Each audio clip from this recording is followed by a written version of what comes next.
ಮುಲ್ಲಾ ಅನ್ನೋದು ಮುಸ್ಲಿಮರಿಗೆ ಸಮಾನಾಂತರ ಶಬ್ದ ಅಲ್ಲ. ನಾನು ಮುಸ್ಲಿಮರನ್ನು ಉದ್ದೇಶಿಸಿ ಯಾವುದೇ ಮಾತನ್ನು ಹೇಳಿಲ್ಲ. ಪೆಟ್ರೋಲ್ ಟ್ಯಾಂಕರ್ಗೆ ಬೆಂಕಿ ಹಾಕ್ತಿದ್ದ ಮುಲ್ಲಾನ್ ಬಗ್ಗೆ ಹೇಳಿದ್ದೇನೆ. ನಮ್ಮ ಸೈನಿಕರನ್ನ ಬೈತಾ ಇದ್ದಂತ ಮುಲ್ಲಾನ್ ಬಗ್ಗೆ ಹೇಳಿದ್ದೇನೆ. ಮೋದಿಯವರನ್ನ ಪ್ರಧಾನಮಂತ್ರಿಯವರನ್ನ ನಿಂದಿಸ್ತಾ ಇದ್ದಂತ ಮುಲ್ಲಾನ್ ಬಗ್ಗೆ ಹೇಳಿದ್ದೇನೆ. ಆ ಮಾತಿಗೆ ಈಗಲೂ ಬದ್ಧ ಇದ್ದಾನೆ.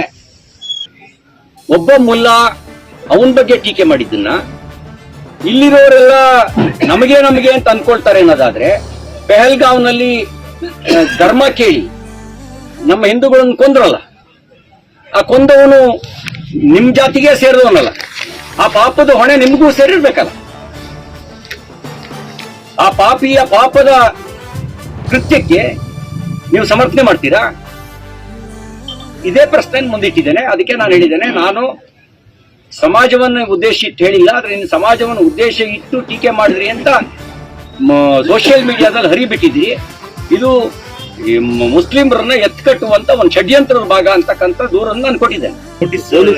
ನೋಟಿಸು ಇವತ್ತೇ ಹಾಜರಾಗಬೇಕು ಅಂತ ಹೇಳಿದ್ರು. ನಾನಿಲ್ಲಪ್ಪ, ಪೂರ್ವ ಯೋಜಿತ ಪ್ರವಾಸಗಳಿದ್ದಾವೆ, ರೈತರ ಕಷ್ಟ ಕೇಳಕ್ಕೆ ಬರ್ತೀನಿ ಅಂತ ಹೇಳಿದ್ದೀನಿ, ನಾ ಅಲ್ಲಿಗೆ ಹೋಗ್ಬೇಕು ಅಂತ ಹೇಳಿ ಇವತ್ತು ಬರಕ್ಕಾಗಲ್ಲ ಅಂತ ನಮ್ಮ ಮುಖ್ಯಮಂತ್ರಿ ಕಳಿಸಿದ್ವಿ. ಸರ್, ತಾವು ಹೇಳ್ದಂಗೆ ನಿನ್ನೆ ನಿಮ್ನ ಅರೆಸ್ಟ್ ಮಾಡೋ ರೀತಿ ಪರಿಸ್ಥಿತಿ ನಿರ್ಮಾಣ ಆಗಿತ್ತ ಸರ್? ನಮ್ಗೆ ಸೂಚನೆ ಇತ್ತು, ಏನಾರು ಮಾಡಿ ಅರೆಸ್ಟ್ ಮಾಡಿ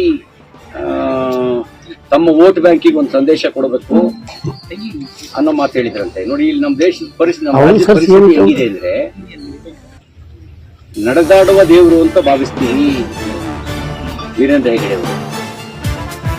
ಅವರು ಧರ್ಮಸ್ಥಳದಲ್ಲಿ ಸಹಭೋಜನದ ವ್ಯವಸ್ಥೆಯನ್ನ 60 ವರ್ಷದಿಂದ ಮಾಡಿದ್ರು.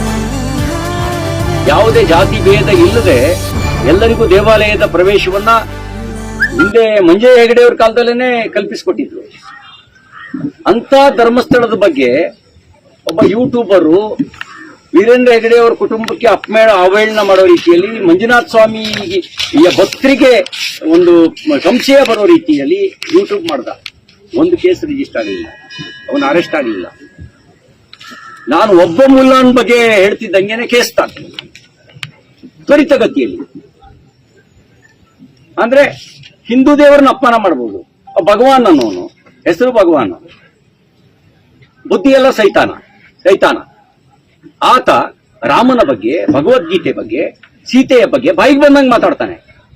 ಅವನು ಅರೆಸ್ಟ್ ಆಗಲ್ಲ. ಇನ್ನೊಬ್ಬ ಚಲನಚಿತ್ರ ನಟ ಬಾಯಿಗೆ ಬಂದಂಗೆ ಮಾತಾಡ್ತಾನೆ. ಮತ್ತೆ ಇವರ UPA ಪಕ್ಷದ ಜೊತೆಗಿರ್ತಕ್ಕಂಥ ಒಬ್ಬ ರಾಜ್ಯದ ಮುಖ್ಯಮಂತ್ರಿಯ ಮಗ ಸನಾತನ ಧರ್ಮದ ಬಗ್ಗೆ, ಅಪಮಾನದ ಬಗ್ಗೆ ಮಾತಾಡ್ತಾನೆ. ಕಾಂಗ್ರೆಸ್ ಪಕ್ಷದ ನಾಯಕರು, ಲೋಕಸಭೆ ವಿರೋಧ ಪಕ್ಷದ ನಾಯಕರು ಹಿಂದೂ ಮತ್ಲಬ್ ಝೂಟ್, ಹಿಂದೂ ಮತ್ಲಬ್ ಹಿಂಸಾ ಇದನ್ನು ಮಾತಾಡ್ತಾರೆ. ಅಂದ್ರೆ ಹಿಂದೂ ಅಂದ್ರೆ ಝೂಟ, ಹಿಂದೂ ಅಂದ್ರೆ ಹಿಂಸನ, ಇದೆಲ್ಲ ನೀವು ಕೇಳಿದಿರಿ. ಹಂಗಿದ್ರೆ CT ರವಿ ಮುಲ್ಲಾನ್ ಬಗ್ಗೆ ಮಾತಾಡೋದು ಕೇಸ್ ಹಾಕೋದು ಅನ್ನೋದಾದ್ರೆ, ಹಿಂದೂ ಮತ್ಲಬ್ ಹಿಂಸಾ, ಹಿಂದೂ ಮತ್ಲಬ್ ಝೂಟ್ ಅಂತ ಹೇಳ್ದಂತವನ್ನೆಲ್ಲ ಕೇಸ್ ಹಾಕ್ಬೇಕಲ್ವಾ? ಹಾಕಿದಾರ?